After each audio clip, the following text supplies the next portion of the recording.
So this one's going to be a good one. Yes, We've got Carrie Tennis from Pilgrim Mortgage, and we're talking about the advantages of buying a property for your students as they come to our college, our university right here in this town. And we talk a lot about condos in particular because that's a little different from buying other types of property. Yeah, and there are advantages for condos, but also for other properties themselves. So let's go. Yeah.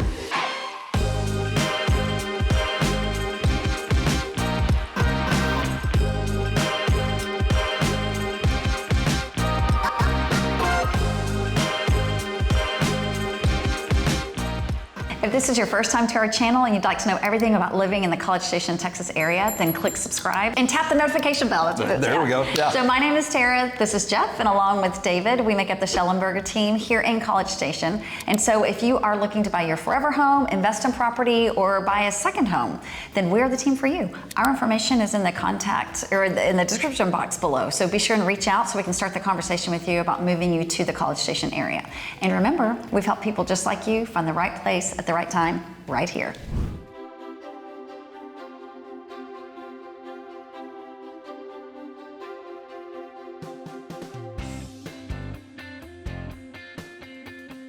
All right, Carrie, thanks for joining us today. I'm really excited about this video. So why don't you introduce yourself, tell us a little bit about what we're going to talk about today, and we'll dig into it. I'd love to. Condos is one of my passions. I am Carrie Tennis with Pilgrim Mortgage right here in College Station. Great. Yeah, so what we're going to talk about today is investing into student housing instead of renting for the 4 or 5 years that the kid is in college, right? Absolutely, Okay. absolutely. So let's talk about some advantages first. What would be the advantage? Like, you've got your student, they've been accepted to A&M, you guys are excited. Do we go and get into a dorm? Do we buy something? What would you tell that parent? You know, I have that conversation all the time. People come to me, parents, and especially, you know, when their kids are maybe going into the sophomore year and they're looking at what, you know, which way do we go?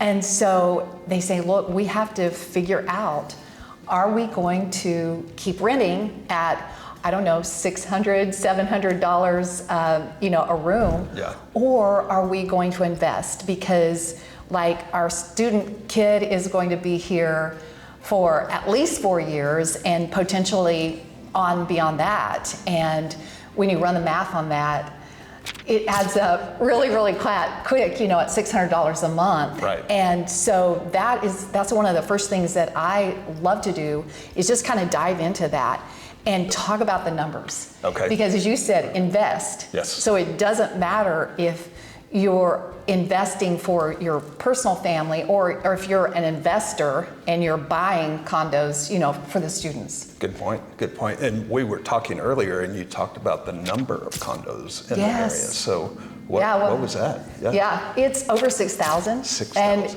And honestly, that was as of 4 or 5 months ago. Okay. There are probably more now. Yeah. You know, so it's kind of crazy. And if you take that times 2.5 bedrooms, let's say. Right. You're talking about over 15,000 beds or students, and that's just condos. Just condos, wow. So if you're an investor, a family, a parent, maybe the parent and the child, if you're investing in a condo and you get a 2-bedroom, you can lease out the other bedroom and help bring down that cost. That's the magic. That's the magic. You notice, Okay. yeah, that's the magic because you're paying, you know, the mortgage for the unit, and then you're renting $600, you know, for the bedroom. And so a lot of times that defers a lot of the cost of the mortgage. But then of course the beauty is as well just the appreciation. Yeah. And having that over that 4 or 5 or 6 year period of time, the numbers are, I mean, it's a no-brainer. When I run the numbers for people like that, rent versus own, it's a no-brainer. And does that help if you put the student on the mortgage and, you know, you sell it down the line, does that help them with their credit and things like that? Yeah, it will help with their credit, but they have to have credit. Okay. And so when I start talking with parents, One of the very first questions I ask them after, fluffy stuff is, does your student have credit? Okay.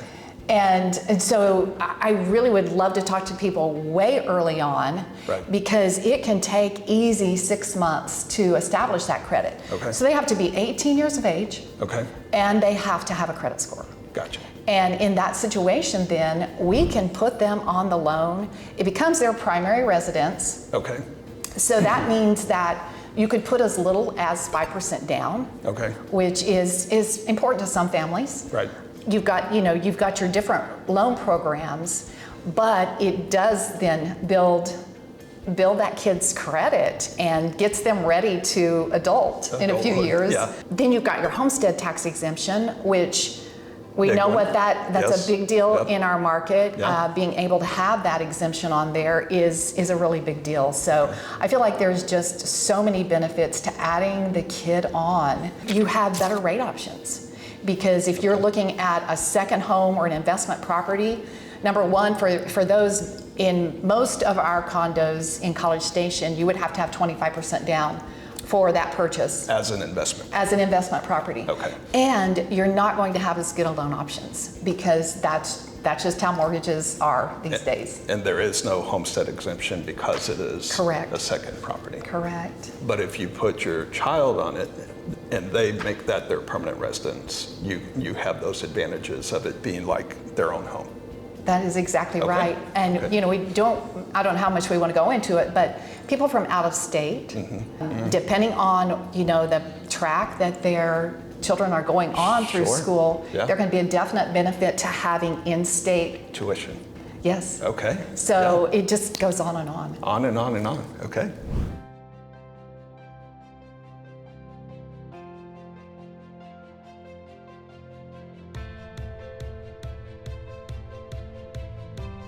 So one of the questions we get, people coming in from out of town, bringing their students, they want to know the market. So what makes our market unique versus others? Yeah, we could just say Texas A&M. Right? Because it's the proportion, I would say the ratio of students in our market versus, non-student. Yeah. Permanent And residence, yeah. what happens there is, because so many of our condos are primarily student occupied and not necessarily their primary residence.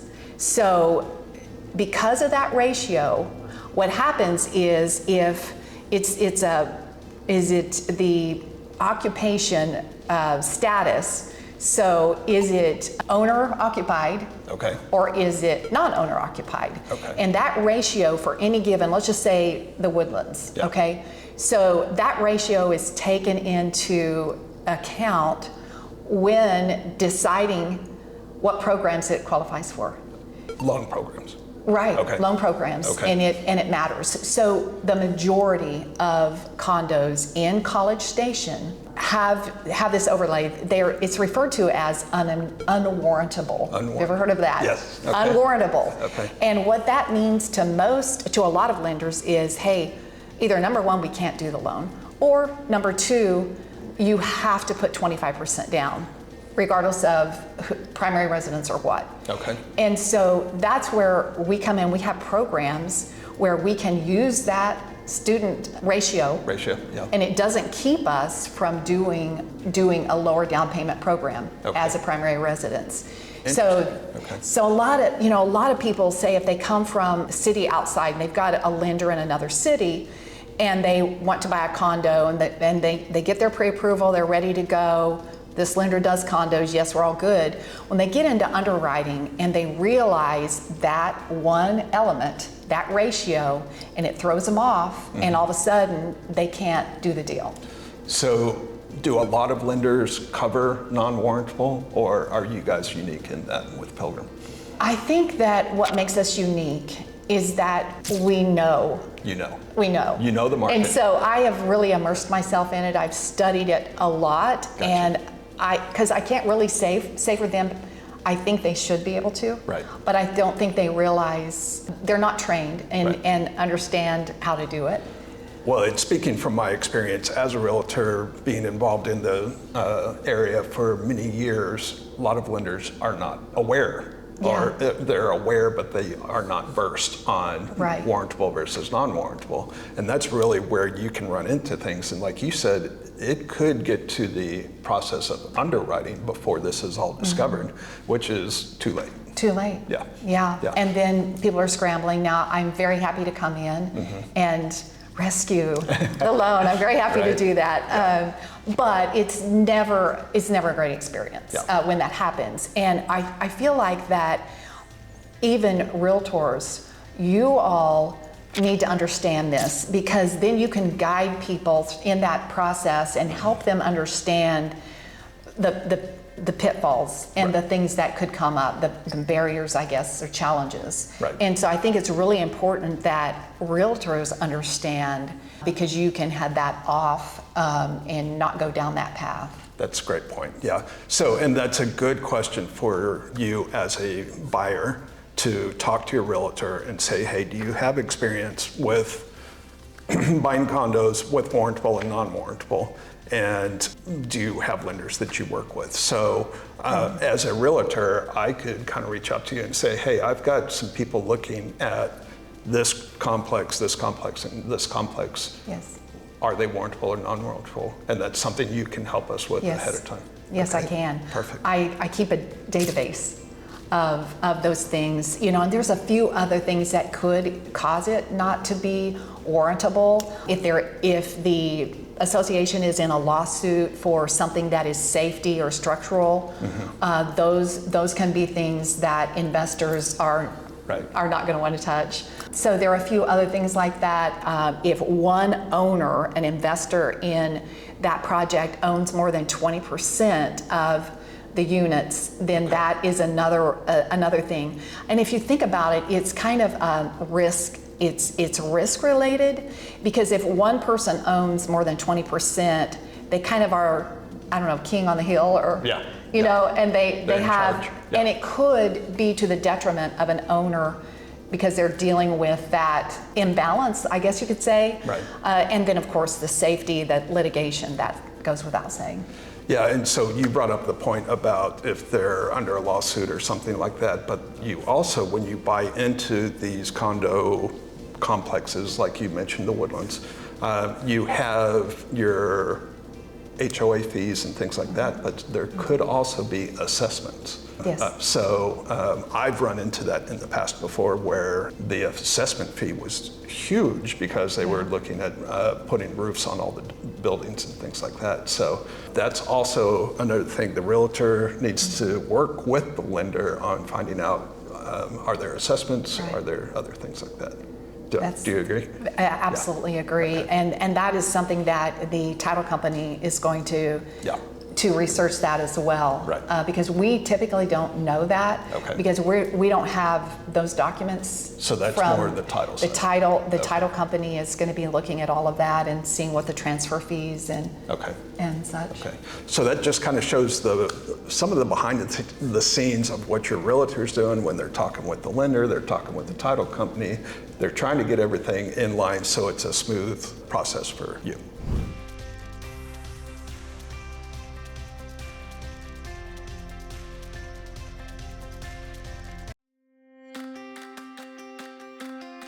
When we were talking about warrantable and non-warrantable, we were also talking about the mortgage. And one of the big questions that we get is the advantages of the parent buying the property just themselves and just having a kid on a lease, or having their child on the mortgage, on the deed, and things like that. So let's get into that some. What are advantages and disadvantages there? Yes, I think the homestead tax exemption, we kind of hit on this a little bit, just the keeping that mortgage as low as possible so that it cash flows. If you have rent out other rooms, just that cash flow on it, because the mortgage itself, the payment is lower.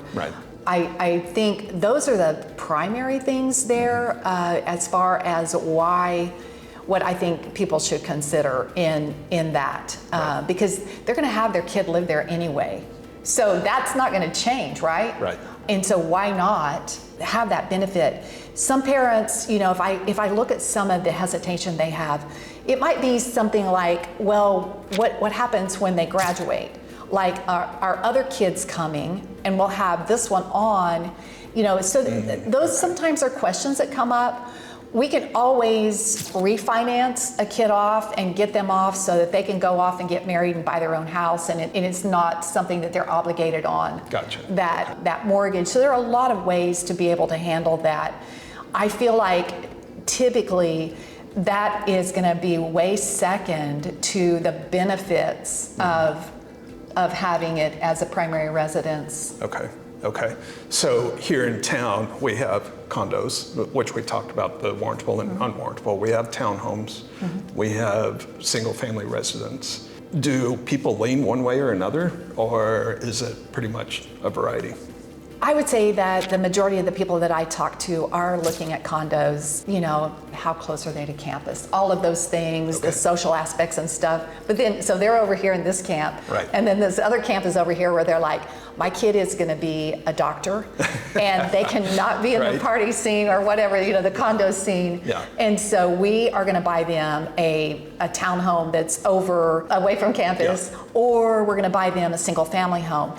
All of this discussion really, as far as adding the kid on and doing a primary residence, it applies to all of that. All of it. Okay. Now the condo restrictions that you know that we started talking about, those only apply to condos. They do not apply to townhomes. They don't apply to single family or duplexes or anything like that. Okay, great.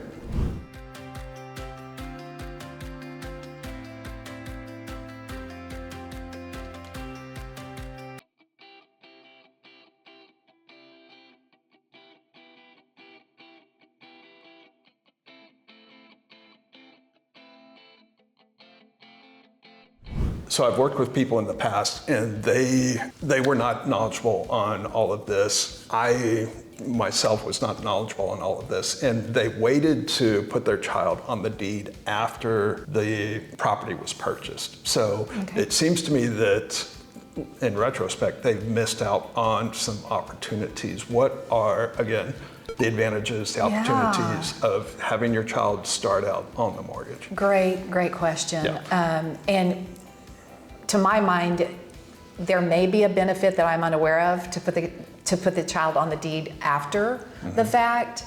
There very well could be something there. But I feel like that all of the things as far as keeping your costs lower and the homestead exemption and all of that, I feel like that far outweighs waiting. Okay. And when I start having these conversations with people, and I very quickly ask, what are the possibilities of putting on the kid, so we can kind of decide, you know, which path we're going to go down. Right. And it's funny because a lot of parents, they kind of fit in two camps. One camp is like, oh my gosh, we could do that. That would be amazing. What do we need to do? How can you help me? Give me some ideas on how they can get their credit established, which I'm all in. I've got that. Okay. Here's how to do it. Here's what we can expect in that timeline. So we have that camp of parents, and then we have the other camp of parents that could be more like, you know, I just want her to go to school. I don't want her worrying about anything. I just want her to go to school. And so I'm like, okay, but you know, all she has to do is like sign her name. This is not like she has to make the mortgage payment or anything like that. So it's really just kind of funny. I can almost tell the personalities of these families. Yeah. You know these families, don't you? Absolutely. And it's all great. Yeah. It's all great, and they're going to do what they want to do. I personally don't understand, as a mother of 3 and a grandmother of 7, I personally don't understand anything about that. It doesn't make sense to me. Right. Because to me, it's not getting them ready to adult. Right. Yeah, that makes sense. And so, so if it's just the parents, it's considered a second home, an investment property, so you have to put more down, you That's have right. a higher interest rate, all of those things. Yes. But if you get your You don't child have the involved. homestead. Yeah. Okay. So people always have stories. Oh, And we've talked about, being realtors, and I'm sure being a lender, you could write your own book. So do you have anything fun? I do. Yeah, So it's really funny because this is real fresh on my mind. Okay. I had a couple call me a month or so ago, Okay. and they bought a condo, put their daughter on it Okay. 5 years ago, and now she's graduated. It happens to be at the Woodlands, Okay. and so she's graduated. She's staying here to work, and so they said, "Hey, look, this condo's not working now for her new adult life, adult, so we yes. we want to help her get into her first home, single family." Okay. And so talk through that. Well, the really fun part for me was seeing the equity they had. Oh, yes. And it's crazy. I mean, this condo, it was a 2-2. Okay. And this condo, they had built over $65,000 equity in it. Wow. In just a 4-year period. And so, what they were able to do with that is obviously take that out and put it as a nice down payment on her single family home. Oh. So it's really fun to stay like in the process with them as they go through, knowing that condo is short term. Right.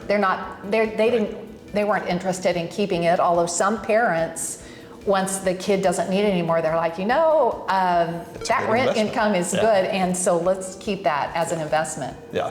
That's a neat way to do it, because it helps them be able to put their down payment down, their 20% Yes, on a I new home mean, or something It's like that. huge. Yeah.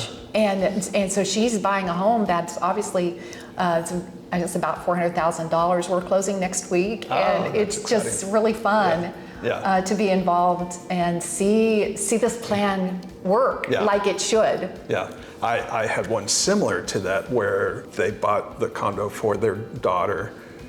She graduated, she's going on to grad school, so she is going to be renting, but they took the money, the equity, out of the property that they owned here to go towards her wedding, because she's getting married this summer. So all kinds of ways. Oh, wow. to use that If money. people would just look down the road and do the math, which I am huge about. Yeah. I'm like, how long are you going to keep this? Right. Okay, let's project, because we know what property appreciation is here in our market. Mm-hmm. So let's project in 5 years, 4 years, what does that look like? Right. And it's really hard to ignore that number, Yeah. because and so to me, back to, do you rent or do you buy? Right. And it doesn't even matter if it's a condo. And You buy. and I think the conversation about appreciation is actually almost a whole nother video that we could get Oh, into. I agree. But a lot of people are short-minded, I guess, when it comes to, hey, I want to make an investment and I want it to cash flow from day one, things like that, and they don't take into account the appreciation. So that is a big thing, especially here. It is. Is the appreciation. It is, because, and I've even talked to investors, probably mostly kind of newbies. Right. But they're looking at that instant cash flow. And, we've had a little higher rates than in the past. And so they're looking at that instant cash flow and trying to say, well, I'm going to wait until those rates come down. Yeah.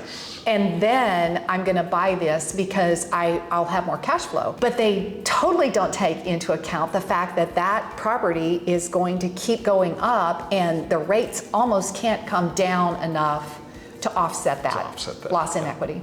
Yeah, so it looks like we've got another video coming. But also, we talked about some different complexes. We talked about the Woodlands several times. There are many other complexes, and we've got a video out there talking about some of these. We've covered the Barracks, we've covered the Woodlands, and we've covered a couple others, so look for our video on that. Yeah.